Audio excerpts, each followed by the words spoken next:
Bonjour, comment vas-tu ce matin? Ça va?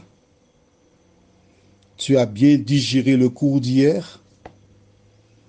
J'ose espérer que tu l'as écouté à plusieurs reprises en lisant les versets appropriés et tu as noté sur ton cahier de 300 pages ma résolution 2 points.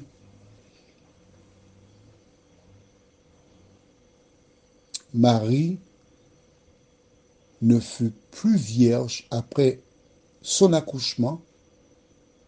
En outre, elle fut connue par son époux. C'est bon? Tu vois comment tu progresses dans la connaissance? Et tout cela était là dans la Bible. Tu n'avais jamais vu ça, tu ne savais pas cela. Alors pourquoi veux-tu me quitter? Dis-moi, ne me quitte pas. D'accord? Écoute, et puis mets en pratique la parole. Je suis là pour ça. Aujourd'hui, nous lisons dans Matthieu chapitre 4, les versets 8 à 11. Mais prions afin que le Saint-Esprit nous éclaire. Quand il nous éclaire, les choses deviennent aussi claires comme de l'eau de roche. Prions. Notre Seigneur, nous allons une fois de plus ouvrir la parole. Merci de nous éclairer. Merci de nous diriger. Merci de nous aider à écouter et respecter ta parole.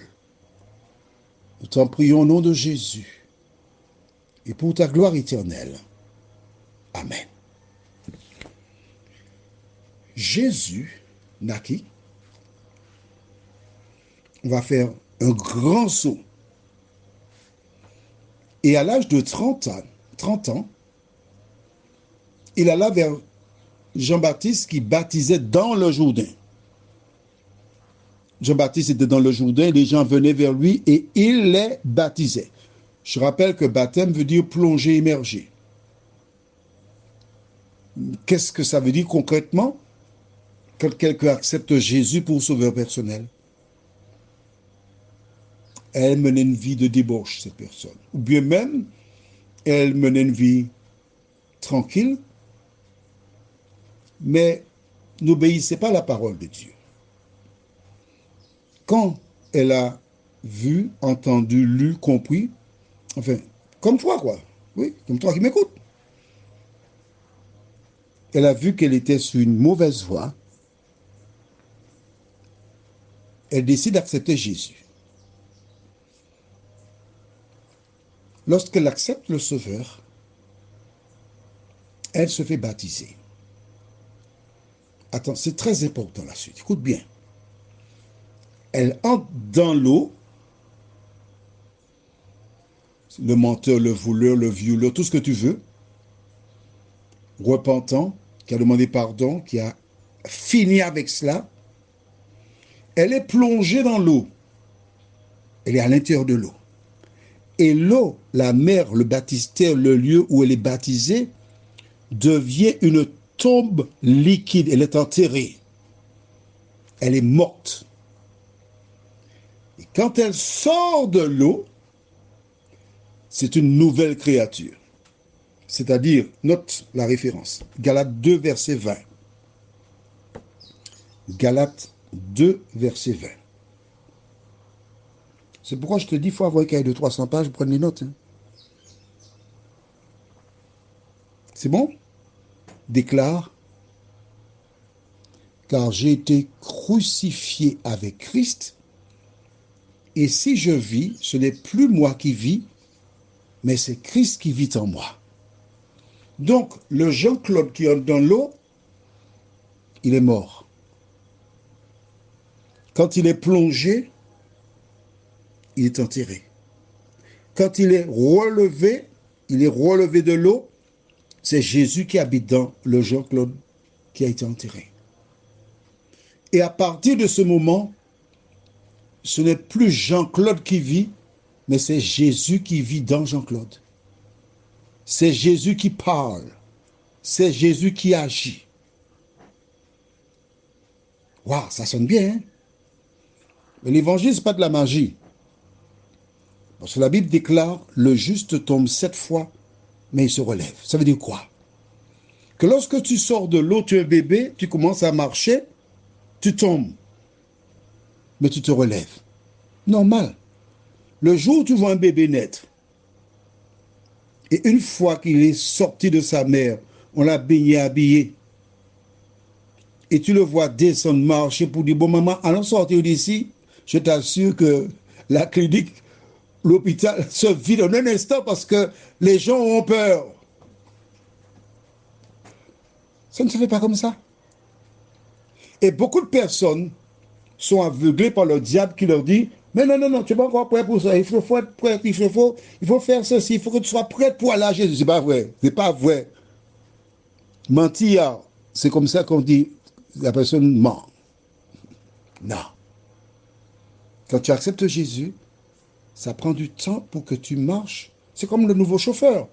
Quand tu conduis, tu tiens le volant à 2 mains, tu peux même casser le volant. Puis au fil des jours, tu te relâches, tu te relaxes. Tu peux même poser le bras gauche sur la portière et recevoir un petit PV pour cela. Alors, tiens le volant à 2 mains, mais pas fort comme avant. Mais d'accord? Bien. À l'âge de 30 ans, Jésus fut baptisé, ce qui veut dire qu'il confirme ce qu'il déclare dans Marc 16, verset 16. Celui qui croira et qui sera baptisé sera sauvé, mais celui qui ne croira pas sera condamné. Marc 16, verset 16. Tu as noté? Voilà pourquoi il faut avoir le cahier de 300 pages, parce que l'audio que je fais, que je te dise, je n'ai pas un plan que je lis, hein. C'est tout naturellement que le Saint-Esprit me dicte et ça sort comme l'eau de source. Une fois baptisé, à l'âge de 30 ans, donc tu penses bien, il faut croire. Si tu n'as pas un certain âge, tu ne crois pas. Après être baptisé, il a été dans le désert. Attention, pas pour être tenté par le diable, comme l'auteur a laissé penser.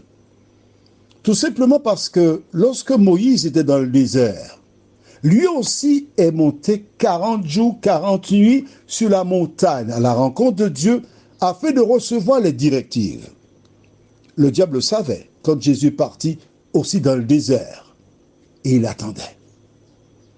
À 3 reprises, il a tenté de le tenter, mais Jésus a tenu bon. Et nous lisons donc aujourd'hui au verset 8 à 11. Le diable transporta encore sur une montagne très élevée, lui montra tous les royaumes du monde et leur gloire, et lui dit, je te donnerai toutes ces choses si tu te prosternes et m'adores. Jésus lui dit, retire-toi, Satan, car il est écrit, tu adoreras le Seigneur ton Dieu et tu le serviras lui seul. Alors le diable laissa, et voici des anges vinrent auprès de Jésus et le servirent. Question, pourquoi les mages ont-ils adoré Jésus? Tu as 2 secondes. 1, 2. Donne-moi la réponse.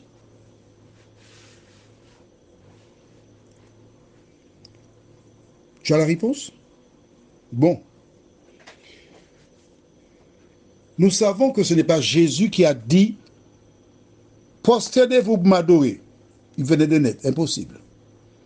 Nous savons que ce ne sont pas Marie et Joseph qui ont dit « Prosternez-vous » parce que lui, il est telle chose, telle chose, telle chose. Non, ils n'ont rien dit.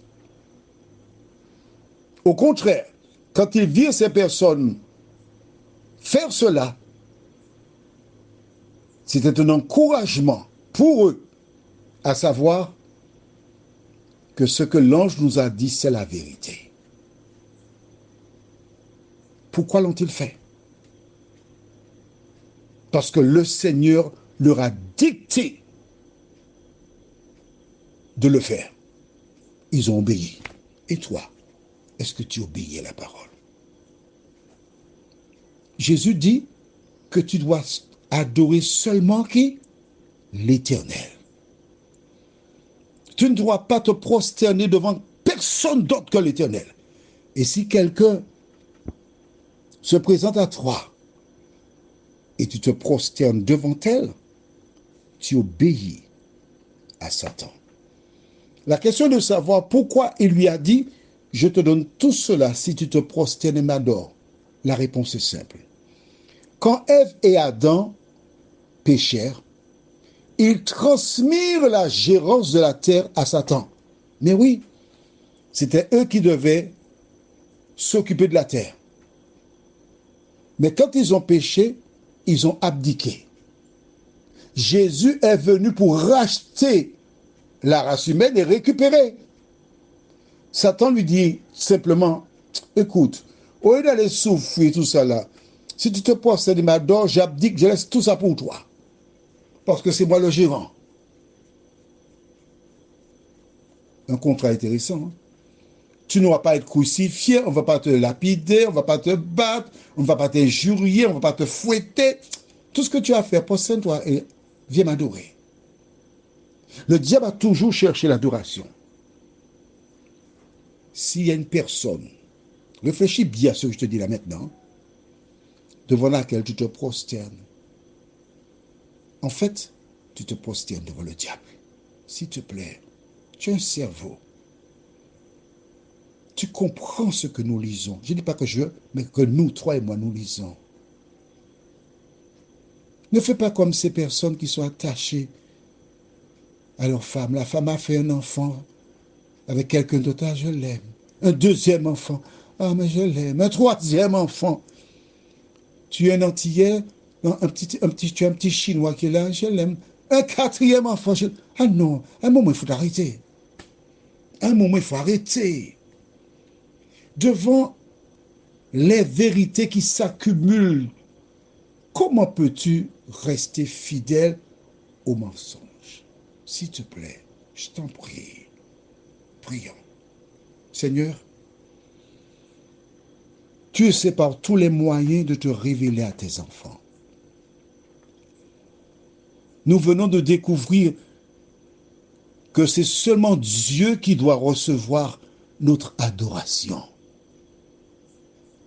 Seigneur, pardon. Car plusieurs se sont inclinés devant des dirigeants spirituels de tous bords, en plaçant certaines personnes sur des piédestals. Seigneur, c'est toi seul qui dois recevoir notre adoration. C'est toi seul qui dois recevoir nos louanges. Merci de nous accompagner, nous t'en prions, au nom de Jésus et pour ta gloire éternelle. Amen. J'étais long aujourd'hui, je sais, mais je t'aime et je veux tout te dire. Je voudrais que tu sois sauvé autour de Jésus. Je te souhaite une bonne journée et n'aie pas peur.